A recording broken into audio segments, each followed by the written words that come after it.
Heads-up displays.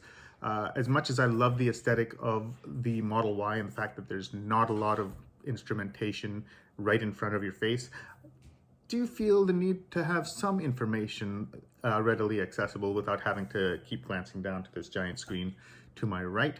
So I've been doing a little bit of investigation when it comes to heads-up displays. There are big heads-up displays, there are smaller heads-up displays, there are some complex ones that you can install and it gives you a true experience with an heads-up display, but I need something rather basic and I want to keep with the aesthetic of the car. So what I found was this from Hansshow. This is the hidden heads-up display. It fits right in the dash, small little thing like that. There you go. We're gonna go put this in the car and hook it up, and I will tell you what I think of it.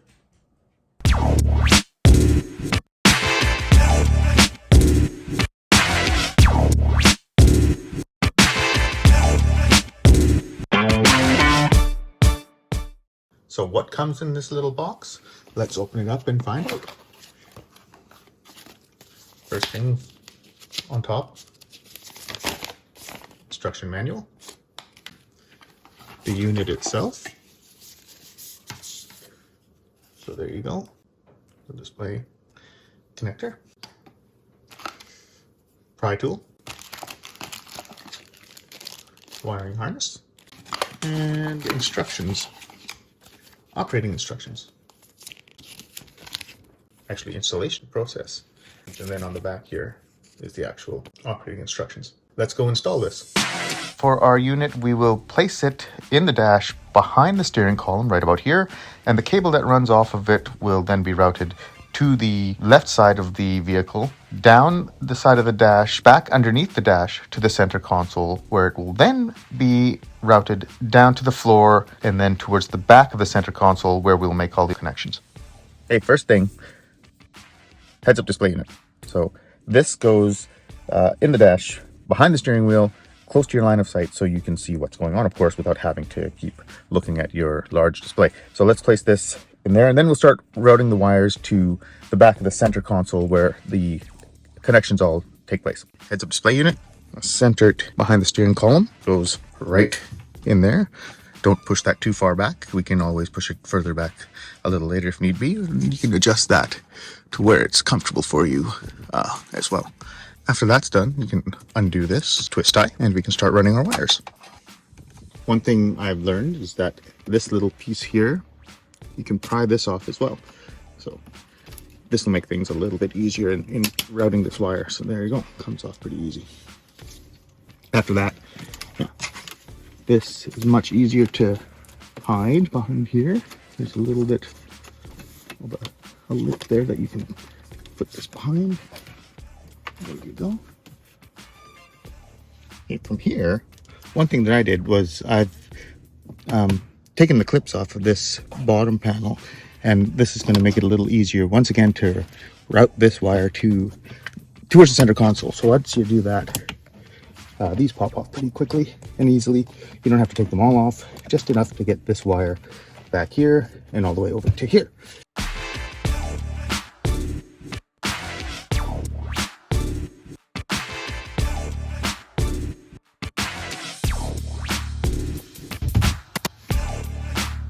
So next up, routing this to the back of the center console, so right down here. Pretty easy.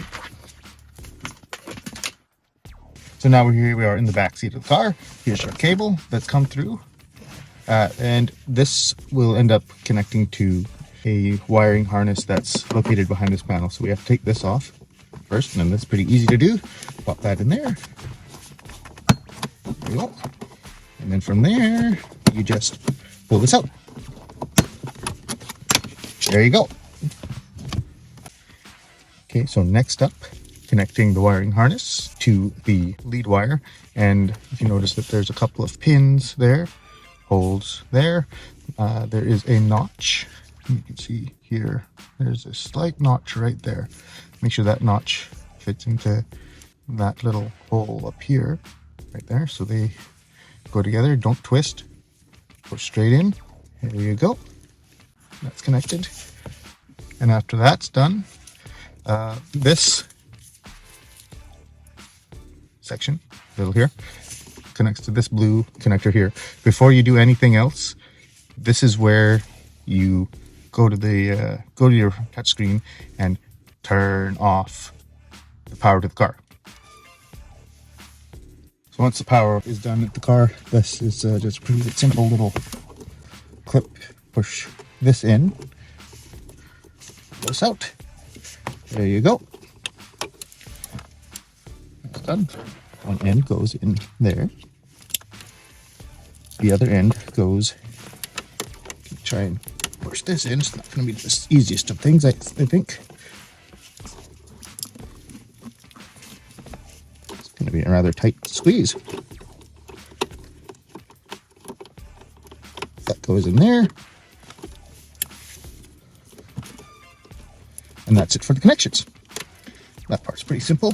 Not a lot of room back here to hide things, it seems, so I wonder if that is even going to close. Well, we'll see how that works. But before we end up closing this all up, let's make sure that this is working. Back in the front seat, let's power this baby up. Punch in the code here, and there we go. Unit seems to have powered up 75% in park, and indeed the car is in park. Drive, that seems to be working. Let's take this out for a spin and see how it works. And so far so good.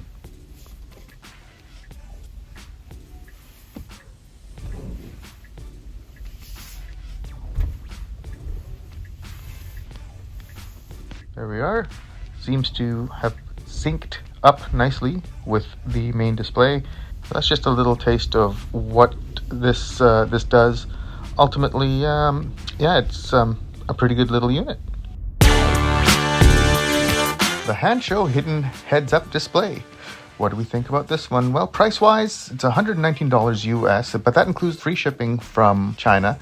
It arrived about 7 to 10 days after I ordered it, so shipping was pretty quick to Vancouver. Ease of installation. If I were not videotaping this all along the way, it would probably have taken me about 30 minutes. Quick, easy. The hardest part was the rear cover and hiding the wires and getting that all cleaned up tidily. I ended up rerouting the wires and making the actual connection instead of at the back, connecting the two parts, the harness and the wire. I did that underneath the center console near the front of the driver's seat. So I'm going to give that about 4.5 stars for that. Fit. It fits right where it's supposed to be. One thing I don't really like about this is the fact that the wire or the cable comes out the side of it. That makes it hard to hide. You'll always see that. If the wire were coming out the back of it, I think it would have been much better. So for fit, I'm going to give it 4 stars. Functionality, it is pretty basic, right? It just gives you the speed you're traveling at, what drive mode you're in, turn signal information, and battery when you're not in motion. So that's basically it. If you want something that gives you more information such as navigation, weather, music, I don't really see the need for it right behind the steering wheel. But if you want those things, then you might want to look for a different model here. So functionality, we're going to give it 4. Value, for $119 US, it's really good. I think it's a great value. So I'm going to give that 5 stars on the value side of things. Overall, I give this 4 stars out of 5, and here's why. I don't see this as a true heads-up display. You still have to look down from your field of vision to look at the information presented on this, and it's only basic information. Speed, what drive mode you're in, turn signal, that's basically it. A real heads-up display, I think, would give you a little bit more information, as well as being a little higher in your line of sight, so you don't have to keep looking down from the windshield to view it. So for that reason, 4 stars out of 5 for me. If you do want to purchase this, the link is in the description below. HSAutopart.com is where you can find this. They do have discount codes. The basic one is 10%. However, I found that sometimes you can get up to 25 though, so you might want to give that a try. So that's another one in the books for us. If you like what you see, please do subscribe to the channel. Give us a like, tell your friends about it, and until we see you again, drive safely, and thank you for watching.